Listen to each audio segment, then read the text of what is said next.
Om Shanti. Good morning. चलिए ओम ध्वनि का उच्चारण करते हैं। ओम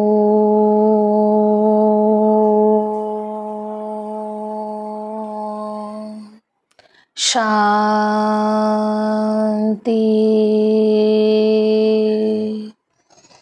ओम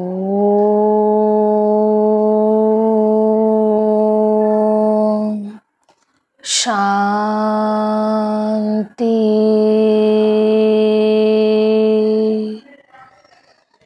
ओम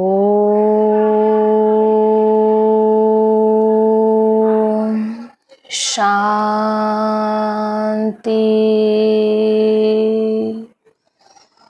ओम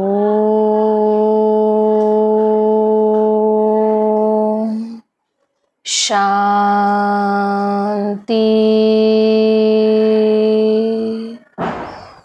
ओम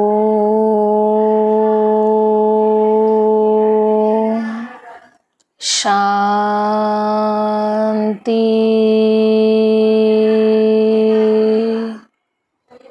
ओम शांति। आज है 21 मार्च। आज विशेष बाप दादा मिलन का दिन है। आज बाबा हम सब बच्चों से मिलने के लिए साकार वतन में आ रहे हैं। तो आज आइए बाबा के महावाक्य सुनते हैं। आज 21 मार्च प्रातः मुरली बाप दादा मधुबन।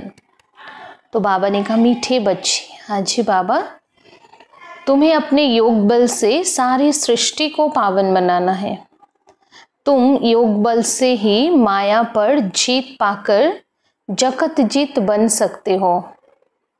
प्रश्न है, बाप का पाठ क्या है? उस पाठ को तुम बच्चों ने किस आधार पर जाना है ना? बाबा का पाठ क्या है और उस पाठ को तुम बच्चों ने किस आधार पर जाना है?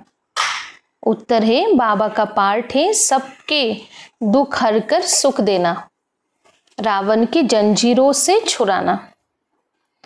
जब बाप आते हैं तो भक्ति की रात पूरी होती है। बाप तुम्हें स्वयं अपना और अपनी जायदाद का परिचय देते हैं। तुम एक बाबा को जानने से ही सब कुछ जान जाते हो। गीत है, तुम ही हो माता पिता, तुम ही हो बंधु सखा, तुम ही हो। ओम शांति।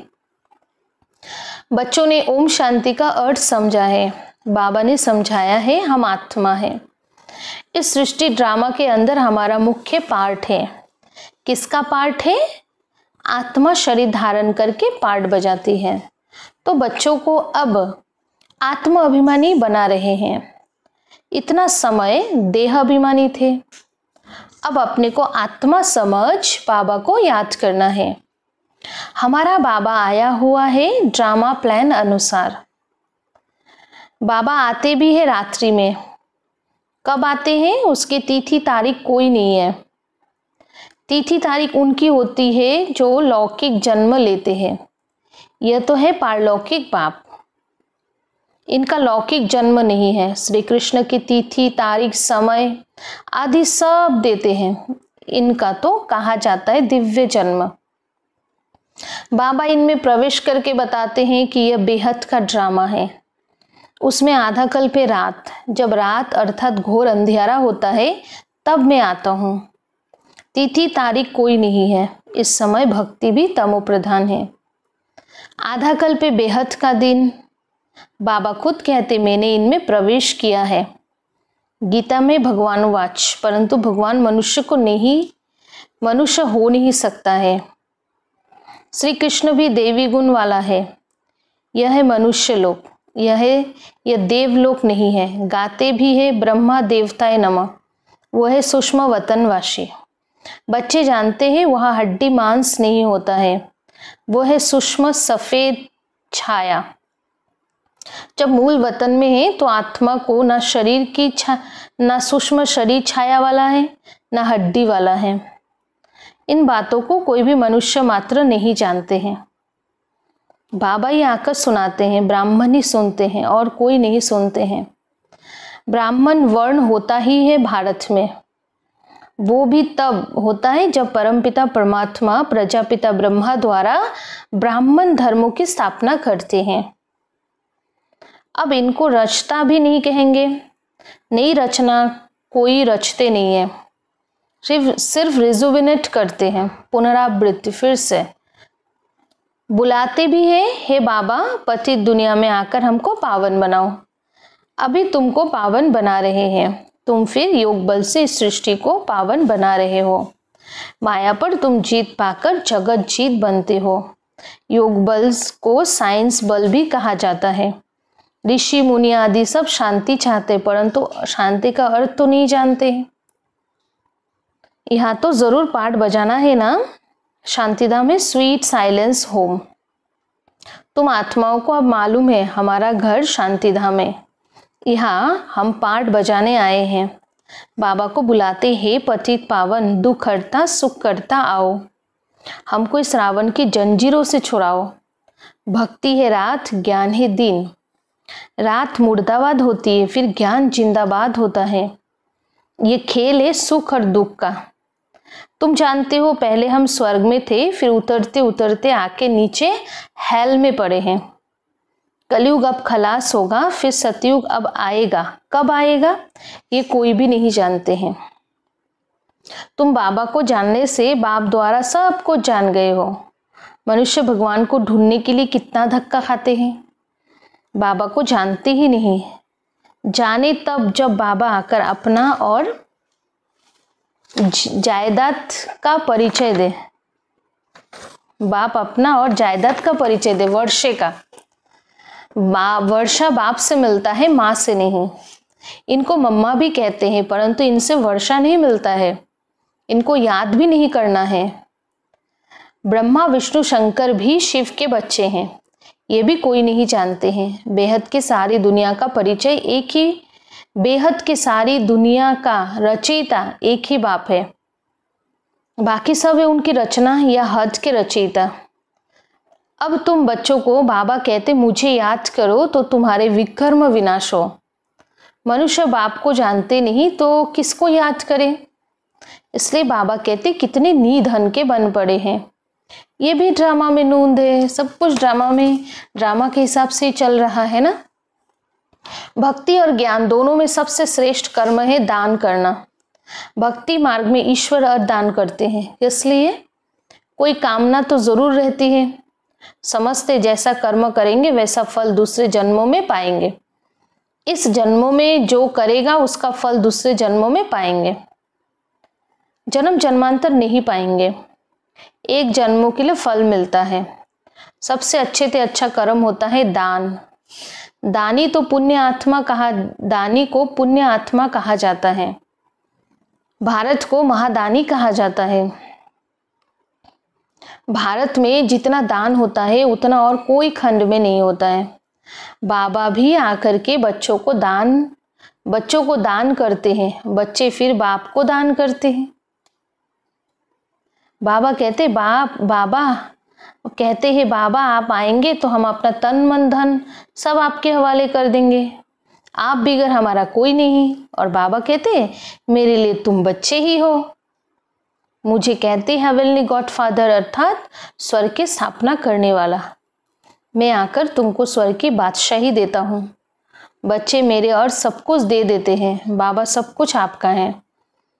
भक्ति मार्ग में भी कहते थे बाबा ये सब कुछ आपका दिया हुआ है, फिर वो चला जाता है तो दुखी हो जाते हैं। वह है भक्ति का अल्पकाल का सुख। अब बाबा समझाते भक्ति में तुम मुझे दान पुण्य करते हो इनडायरेक्ट, उसका फल तो तुमको मिलता रहता है। अब इस समय मैं तुमको कर्म अकर्म और विकर्मों का राजभेद समझाता हूँ। भक्ति मार्ग में तुम जैसे कर्म करते हो उसका अल्पकाल सुख भी मेरे द्वारा तुमको मिलता है। इन बातों को दुनिया में किसी को भी पता नहीं है। बाबा ये आकर कर्मों की गुह्य गति समझाते हैं। सतयुग में कभी कोई बुरा कर्म करते ही नहीं है, सदैव सुख ही सुख है। याद भी करते सुखधाम स्वर्ग को। अभी बैठे हैं नरक में, फिर भी कह देते फलाना स्वर्ग पधारा। आत्मा को स्वर्ग कितना अच्छा लगता है, आत्मा ही कहती है ना फलाना स्वर्ग पधारा। तुम तमो प्रधान होने के कारण उनको कुछ पता ही नहीं पड़ता है कि स्वर्ग क्या है, नरक क्या है। बाबा ने कहा बेहद का बाप कहते तुम सब कितने तमो प्रधान बन गए हो, ड्रामा को जानते ही नहीं हो। बाबा हमें समझाते हैं ना, बाबा हमारे से मीठी मीठी बातें करते हैं कि हम आत्मा कितने सतो प्रधान थे, कितने तमो प्रधान बन गए, और ये ड्रामा चल रहा है आदि मद अंत, हम कुछ नहीं जानते हैं। समझते भी ये सृष्टि का चक्र फिरता है तो जरूर हूबहू फिरेगा ना, वो सिर्फ कहने मात्र कह देते हैं। अभी यह है संगम योग, इस एक ही संगम का गायन है। आधा कल्प देवताओं का राज्य चलता है, फिर वो राज्य कहाँ चला जाता है, कौन जीत लेते हैं, ये भी किसी को पता नहीं है। बाबा कहते हैं रावण जीत लेता है। उन्होंने फिर देवताएं और असुरों की लड़ाई बैठ दिखाई है। अब बाबा समझाते 5 विकार रूपी रावण से हारते हैं, फिर जीत भी पाते हैं रावण के ऊपर, है ना। बाबा के हमें शक्ति देते हैं, बाबा से हम योग लगाते शक्ति मिलता है, फिर हम 5 विकार के ऊपर जीत पाते हैं। तुम तो पूज्य थे, फिर पुजारी पतित बन जाते हो, तो रावण से हारे ना, ये तुम्हारा दुश्मन होने के कारण तुम सदैव जलाते आए हो, परंतु तुमको पता नहीं है। अब बाबा समझाते रावण के कारण तुम पतित बने हो। इन विकारों को ही माया कहा जाता है। माया जीत जगत जीत, ये रावण सबसे पुराना दुश्मन है। अभी श्रीमत से तुम इन 5 विकारों पर जीत पाते हो। बाबा आई है जीत पहनाने, ये खेल है ना। माया ते हारे हार, माया ते जीते जीत। जीत बाबा ही पहनाते, इसलिए इनको सर्वशक्तिमान कहा जाता है। रावण भी कम शक्तिमान नहीं है, परंतु वो दुख देते इसलिए गायन नहीं है। रावण है बहुत दुस्तर, तुम्हारी राजाई ही छीन लेते हैं। अभी तुम समझ गए हो हम कैसे हारते हैं, फिर कैसे जीत पाते हैं।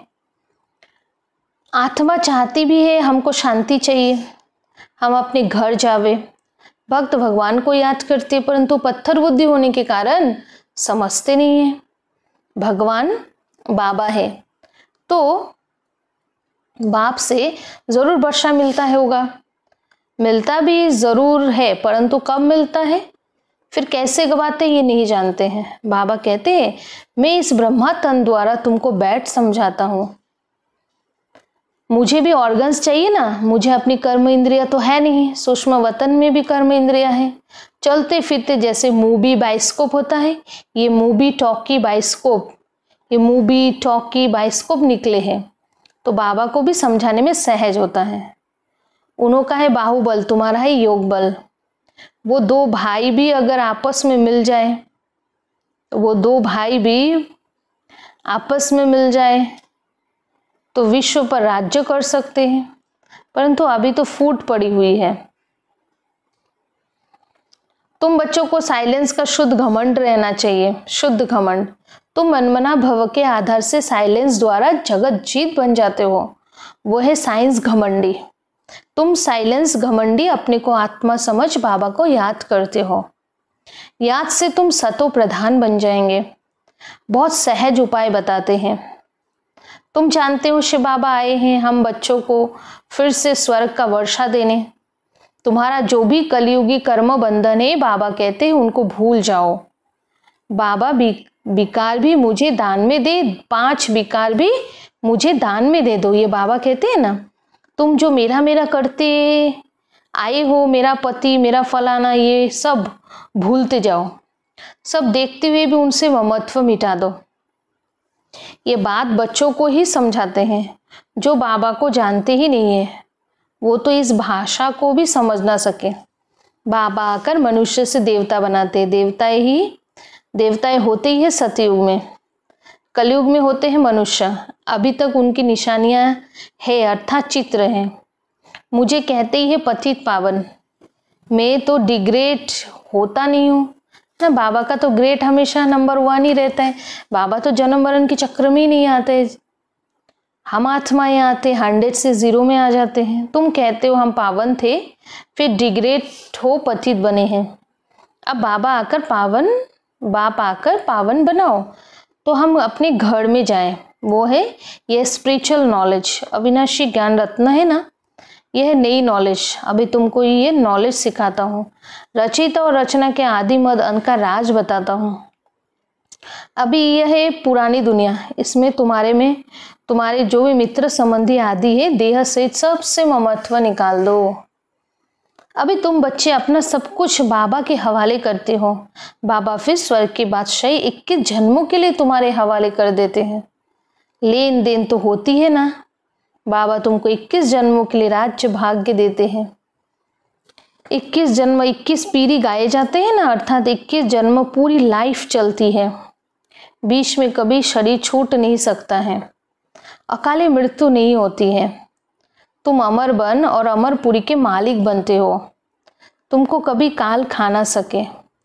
अभी तुम मरने के लिए पुरुषार्थ करते हो। बाबा कहते देह से देह के सब संबंध छोड़ एक बाबा से संबंध रखना है। अब जाना है सुख के संबंधों में, दुख के बंधनों को भूलते जाएंगे। गृहस्थ व्यवहार में रहते पवित्र बनना है। बाबा कहते माँ में कम याद करो, साथ साथ देवी गुणों की भी धारणा करो। इन देवताओं के जैसा बनना है। यह एम ऑब्जेक्ट। ये लक्ष्मी नारायण स्वर्ग के मालिक थे। इन्होंने कैसे राज्य पाया, फिर कहाँ गए, किसी को पता नहीं है। अभी तुम बच्चों को दैवी गुण धारण करने हैं। किसी को भी दुख नहीं देना है। बाबा है ही दुख हरता सुख करता, तो तुमको भी सुखों का रास्ता सबको बताना है, अर्थात अंधों की लाठी बनना है। अभी बाबा ने तुम्हें ज्ञान का तीसरा नेत्र दिया है। तुम जानते हो बाबा कैसे पाठ बजाते हैं। अभी बाप जो तुमको पढ़ा रहे हैं, फिर ये पढ़ाई प्राय लोप हो जाएगी। देवताओं में ये नॉलेज रहती नहीं है। तुम ब्रह्मामुख वंशावली ब्राह्मण रचता और रचना के ज्ञान को जानते हो और कोई जान ही नहीं सकते हैं। इन लक्ष्मी नारायण आदि में भी अगर यह ज्ञान होता तो परंपरा चला आता। वहाँ ज्ञान की दरकारी नहीं रहती है, क्योंकि वो है ही सदगति। वहाँ है ही सदगति। अभी तुम सब कुछ बाबा को दान देते हो, फिर बाबा तुमको 21 जन्मों के लिए सब कुछ दे देते हैं।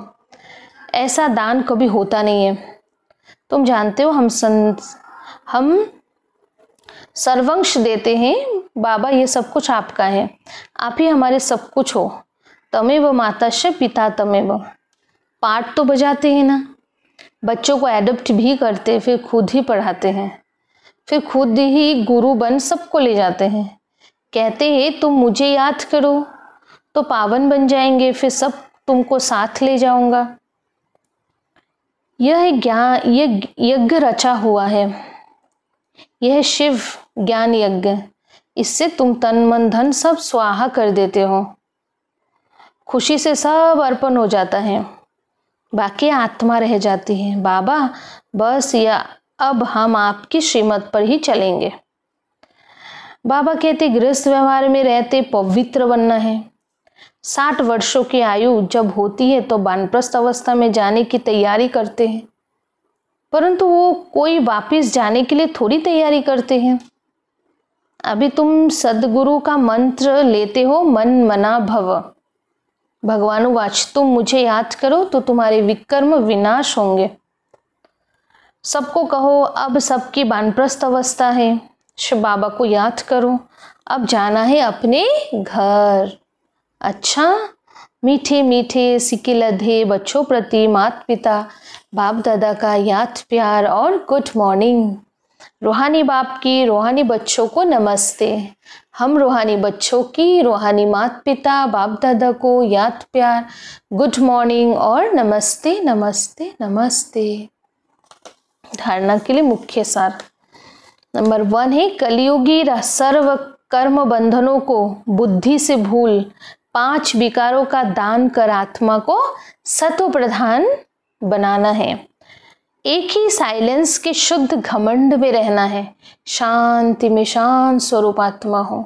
बाहर की कोई भी अशांत परिस्थिति मुझ आत्मा की शांति को समाप्त नहीं कर सकता है। मेरा तो धर्म ही शांति है, मेरा पिता भी शांति का सागर है और मेरा घर भी शांति धाम है। तो ये साइलेंस के शुद्ध घमंड में रहना है। फिर 2 नंबर है, इस रुद्र यज्ञ में खुशी से अपना तन मन धन सब अर्पण कर सफल करना है। इस समय सब कुछ बाप हवाले कर 21 जन्मों की बादशाही बाबा से ले लेनी है। अच्छा वरदान। तो अपने मस्तक पे बाप दादा के वरदानी हाथ महसूस करें। बाबा मुझे वरदान दे रहे, बच्चे रोब के अंश का भी त्याग करने वाले सौमानधारी पुण्य आत्मा भव। रोब के अंश का भी त्याग करने वाले सौमानधारी पुण्य आत्मा भव। कि सौमानधारी पुण्य आत्मा भव। बाबा को दिल से शुक्रिया करें। ओम शांति। स्पष्टीकरण, सौमानधारी बच्चे सभी को मान देने वाले दाता होते हैं। दाता अर्थात रहमदिल। उनमें कभी किसी भी आत्मा के प्रति संकल्प मात्र भी रोब नहीं रहता है। ये ऐसा क्यों, ऐसा नहीं करना चाहिए, होना नहीं चाहिए, ज्ञान ये कहता है क्या? ये भी सूक्ष्म रोब का अंश है। लेकिन सौमानधारी पुण्य आत्माएं गिरे हुए को उठाएंगी, सहयोगी बनाएंगी। वो कभी ये संकल्प भी नहीं कर सकती है कि ये तो अपने कर्मों का फल भोग रहे हैं, करेंगे तो जरूर पाएंगे, इन्हें गिरना ही चाहिए। ऐसे संकल्प आप बच्चों के नहीं हो सकते। समझ में आया? सौमानदारी बच्चे सभी को मान देने वाले दाता होते हैं। दाता अर्थात रहमदिल। उनमें कभी किसी भी आत्मा के प्रति संकल्प मात्र भी रोब नहीं रहता है। ये ऐसा क्यों, ऐसा नहीं करना चाहिए, होना नहीं चाहिए, ज्ञान ये कहता है क्या? ये भी सूक्ष्म रोब का अंश है। लेकिन सौमानधारी पुण्य आत्माएं गिरे हुए को उठाएंगी, सहयोगी बनाएंगी। वो कभी ये संकल्प नहीं कर सकती है तो अपने कर्मों का फल भोग रहे हैं। ये तो अपने कर्मों का फल भोग रहे हैं, करेंगे तो जरूर पाएंगे, इन्हें गिरना ही चाहिए। ऐसे संकल्प आप बच्चों के नहीं हो सकते हैं। ठीक है? बाबा कितना हमें श्रेष्ठ बना रहे, हमें कैसा संकल्प करना है, विचार है ना, कि कैसे हम सोमान में रहेंगे तो हमें सबको मान देने वाले बन जाएंगे, माननीय बन जाएंगे। अर्थात रहमदिल। हम रहमदिल बनेंगे तो हमें ही बहुत अच्छा महसूस होगा। हमारे मन में कभी भी उल्टे पुल्टे संकल्प नहीं आएंगे क्योंकि हम पुण्य आत्मा हैं। अच्छा स्लोगन है, संतुष्टता और प्रसन्नता की विशेषता ही उड़ती कला का अनुभव कराती है। संतुष्टता और प्रसन्नता की विशेषता ही उड़ती कला का अनुभव कराती है। अव्यक्त इशारे हैं, सत्यता और सभ्यता रूपी कल्चर को अपनाओ। सत्यता की शक्ति की निशानी है निर्भयता। कहा जाता है सच तो बीठो नच, अर्थात सत्यता की शक्ति वाला सदा बेफिक्र निश्चिंत होने के कारण, निर्भय होने के कारण खुशी में नाचता रहेगा। यदि अपने संस्कार व संकल्प कमजोर है तो वो कमजोरी ही मन की स्थिति को हलचल में लाती है। इसलिए पहले अपनी सूक्ष्म कमजोरियों को अविनाशी रुद्र यज्ञ में स्वाहा करो। अच्छा, ओम शांति। चलिए अब हम श्रेष्ठ सोमान लेंगे कि मैं आत्मा पुण्य आत्मा हूँ। सोमान में रह करके बाबा को याद करेंगे और खुद को भरपूर करेंगे।